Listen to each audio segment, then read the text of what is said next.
Baiklah, di sini saya akan menjelaskan mengenai tentang reaksi terang, yaitu proses reaksi terang pada fotosintesis. Nah, reaksi terang itu apa sih? Reaksi terang adalah reaksi yang terjadi pada proses fotosintesis, di mana pada tahapan ini diperlukan cahaya dalam prosesnya. Nah, energi yang terdapat pada cahaya matahari akan digunakan oleh pigmen fotosintesis pada gerhana atau tumpukan tilakoid. Nah, tujuan dari reaksi terang ini yaitu menghasilkan ATP, NADPH, dan O2. Selanjutnya, hasil dari proses reaksi terang berupa ATP dan NADPH2 digunakan pada reaksi gelap yang kita kenal dengan siklus Kelvin. Sedangkan oksigennya itu akan dilepaskan ke udara sebagai hasil samping fotosintesis. Nah, pada reaksi terang, fotosintesis terdiri dari dua reaksi, yaitu fotofosforilasi non-siklik dan fotofosforilasi siklik. Nah, yang pertama ada proses fotofosforilasi non-siklik. Nah, ini adalah diagram prosesnya. Prosesnya diawali dengan energi foton yang berasal dari cahaya akan diserap oleh fotosistem 2 atau P680, khususnya cahaya merah biru nila. Selanjutnya, energi foton dari cahaya akan memicu P680 untuk melepaskan elektron yang akan ditangkap akseptor primer. Proses pelepasan elektron disebut sebagai fotoeksitasi karena melibatkan cahaya. Akibat eksitasi elektron, P680 mengalami kekosongan elektron yang menyebabkan fotolisis air yang mengubah H2O menjadi hidrogen dan oksigen. Oksigen akan dilepas ke udara untuk kebutuhan respirasi, sedangkan hidrogen akan bereaksi dengan NADP untuk membentuk NADPH. Kembali pada elektron yang ditangkap oleh akseptor primer tadi, elektron pada akseptor primer akan dialirkan ke fotosistem 1 atau P700 melalui rantai transport elektron. Nah, ini rantainya. Akseptor yang terlibat yaitu plastokoinon atau PQ, kompleks sitokrom KS, dan plastosianin atau PC. Pada saat melewati transport elektron terjadi fotosforilasi terhadap ADP sehingga dihasilkan ATP. Selanjutnya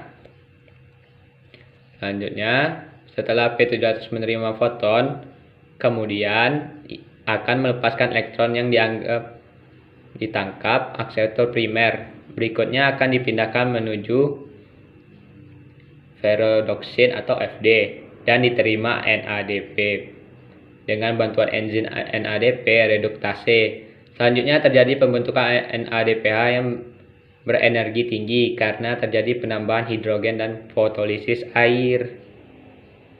Kekosongan elektron pada P700 akibat fotoeksitasi akan diisi oleh elektron yang berasal dari P6800 sehingga tidak fotosintesis air.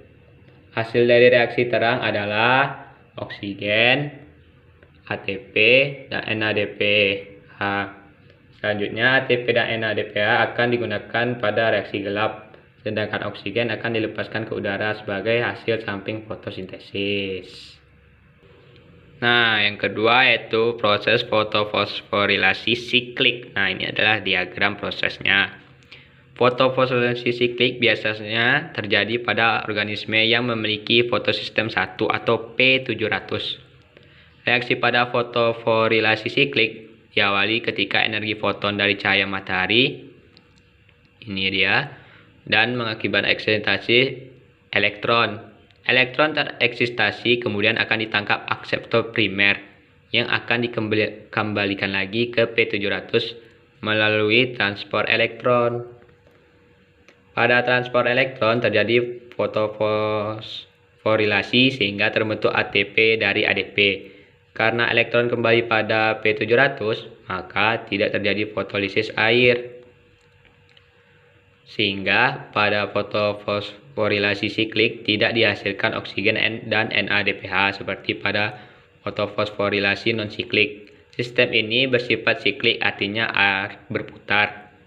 yaitu elektron yang dikeluarkan dari sistem transfer elektron akan masuk ke pusat reaksi lagi pada fotosistem 1. Hasil dari fotofosilirisasi siklik adalah energi berupa ATP. Nah, itu dia saja penjelasan tentang reaksi terang. Sekian dan terima kasih. Tumbuhan CAM adalah tumbuhan sukulen yang pada umumnya tidak memiliki lapisan sel palisade yang teratur. Contoh dari tumbuhan CAM adalah kaktus dan juga nanas. Proses fotosintesis pada tanaman CAM ialah siang hari stomata menutup sehingga mencegah masuknya CO2. Sedangkan pada saat malam hari stomata membuka, menyebabkan CO2 masuk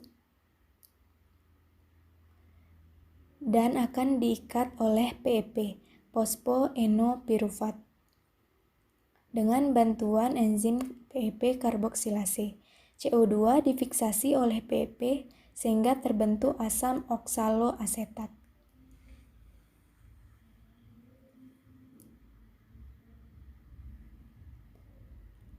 Asam oksaloasetat kemudian diubah menjadi asam malat yang mempunyai 4 atom C. Lalu, asam malat yang terbentuk disimpan di dalam vakuola sel mesofil hingga pagi hari. Pada siang hari, saat reaksi terang menyediakan ATP dan NADPH, asam malat diubah menjadi CO2 dan asam pirufat.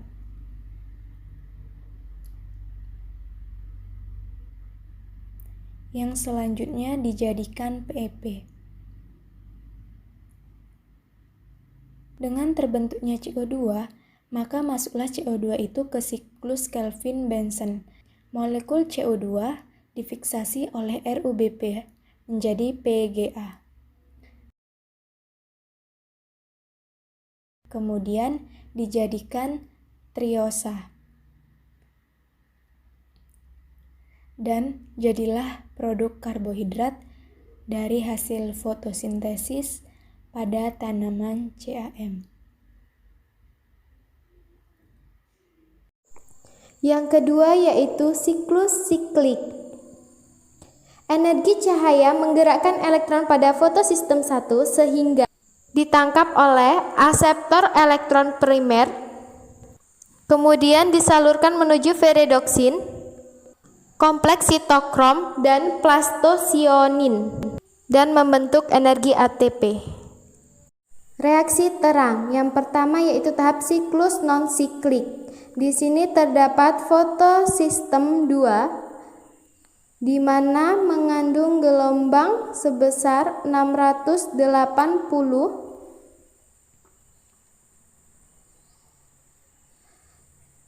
Kemudian terdapat cahaya yang mendorong energi sebesar 2 elektron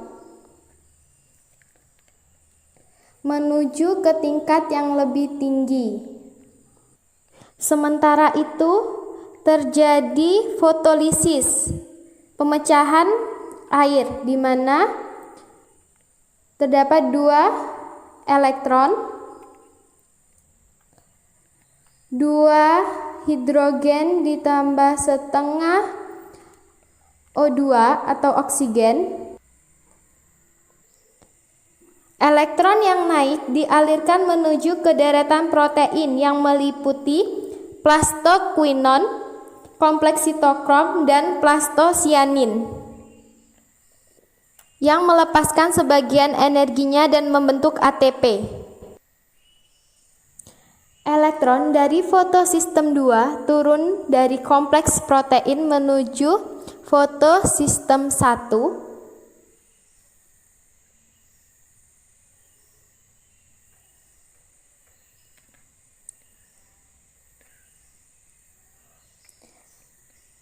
Sedangkan elektron dari fotosistem 1 naik ke ditangkap oleh aseptor primer dan diteruskan menuju ferredoksin yang menjadi perantara sebelum menuju ke enzim NADH+ reduktase. Enzim tersebut menggunakan elektron reaksi reduksi untuk membentuk NADPH2.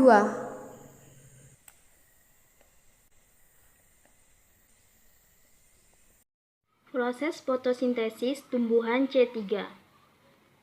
Fotosintesis ini disebut mekanisme C3 karena molekul yang pertama kali terbentuk setelah fiksasi karbon adalah molekul berkarbon 3, yaitu 3-fosfogliserat. Contoh tumbuhan C3 yaitu padi, gandum, dan kedelai. Proses fotosintesis tumbuhan C3 dibagi menjadi 3 tahapan, yaitu fiksasi karbon, reduksi, dan regenerasi RUBP. Yang pertama yaitu fase fiksasi karbon. Siklus Kelvin memasukkan setiap molekul CO2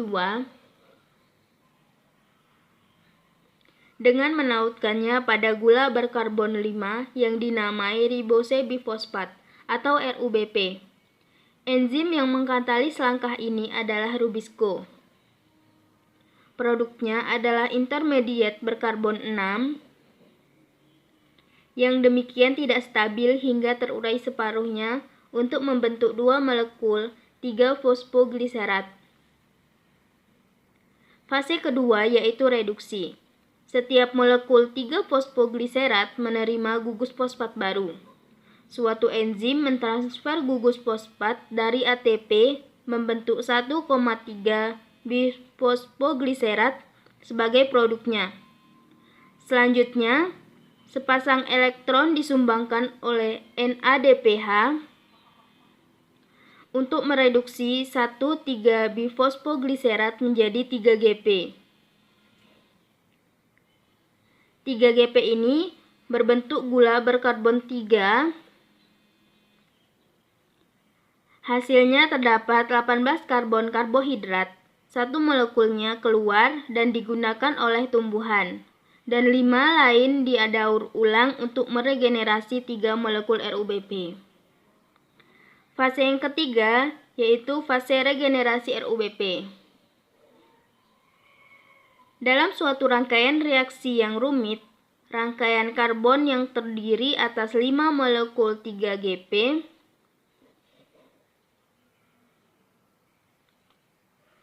disusun ulang oleh langkah terakhir siklus Kelvin menjadi 3 molekul RUBP.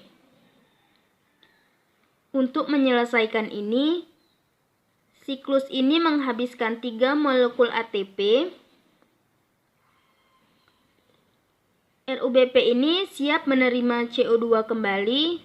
Tanaman C3 dan C4 dibedakan oleh cara mereka mengikat CO2 dari atmosfer dan produk awal yang dihasilkan dari proses asimilasi. Pada tanaman C3, enzim yang menyatukan CO2 dengan RUBP dalam proses awal asimilasi juga dapat mengikat O2 pada saat yang bersamaan untuk proses fotosintesis.